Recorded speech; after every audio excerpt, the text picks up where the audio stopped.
welcome to another episode of Frightfully Forgotten Horror Movies. What are we drinking today, Adam? Outlander Ginger Cream Ale. Outlander! Today we are going to be talking about and shooting for the second time because we fucked up the first one. 1968's The Devil Rides Out, a Hammer horror film. It is directed by Terence Fisher, who directed basically all those Hammer horror classics. Stars Christopher Lee. Charles Gray is in this. He plays Blofeld in Diamonds Are Forever. At that point, Sean Connery's a little too old to be playing James Bond. A scene that me and Justin would watch on repeat, and we always rewind it on the VHS and watch back, where Sean Connery, he pulls that chain, and that cement shit comes down to the guy's face, and he does that sick roll.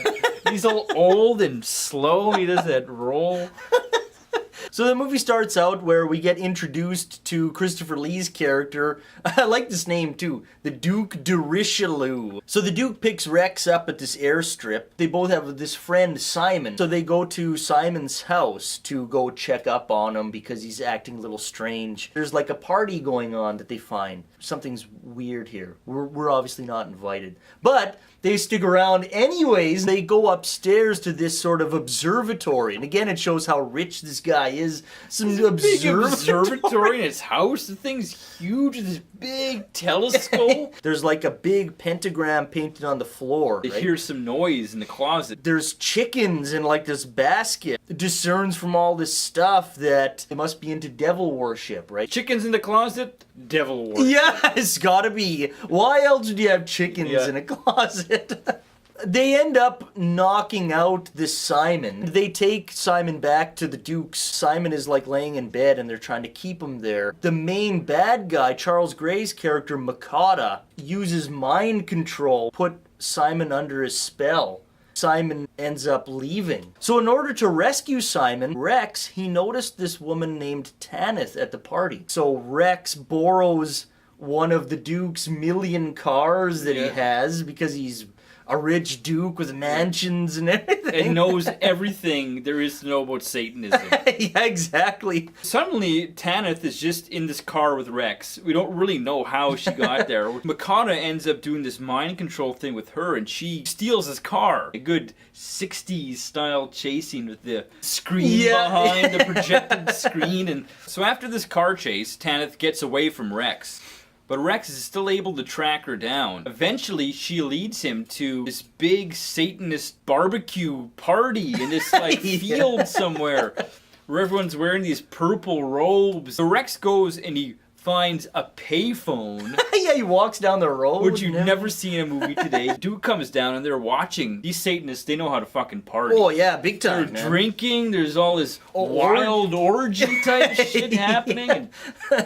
And they actually end up summoning Satan, one of the coolest looking on-screen devils. Rex and Duke drive their car through this party. They're able to whisk up Tanith and Simon, take these two guys back to Duke's nephew's house where they kind of seek refuge. Duke is ready to do battle with Makata. He paints like this pentagram thing on the floor, and no one must leave the circle. And he does like this mental battle with Makata. Makata keeps trying to get them out of the circle, because once they're out of the circle, they're powerless. Big tarantula, that horse. Yeah, the horse is all... footage is all backed up and... rearing. Yeah. Watch the movie to see how or if they beat Makata. So why are we recommending The Devil Rides Out?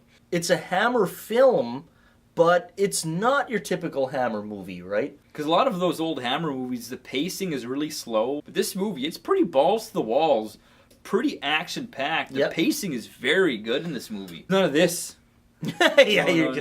None of that happening throughout this movie. In a lot of the Hammer films, Christopher Lee plays the bad guy. Yeah, he's the hero in this. Yeah. But he's still kind of an asshole. Yeah, well, he's a know-it-all. He's a know-it-all kind of prick, and he's the hero, but you kind of don't like him in a way. Yeah. It's weird, because you got two heroes almost in this movie. You got Duke de Richelieu, and you got Rex. Rex is kind of the balls-to-the-wall, naive type hero, and then Christopher Lee is the know-it-all And between the two of them, you got the perfect hero, right? Yeah, exactly. Charles Gray does a great job. He's got those hypnotizing eyes, like in real life, that really works for like this evil Satanist who uses hypnotism, and it's perfect casting. This movie covers so much stuff. It covers devil worship, hypnotism, the occult. There's a bit of time travel type stuff going on. In a lot of movies, sometimes that Satanist thing is kind of restricted to like upper crust, rich white people. Yeah, who can afford these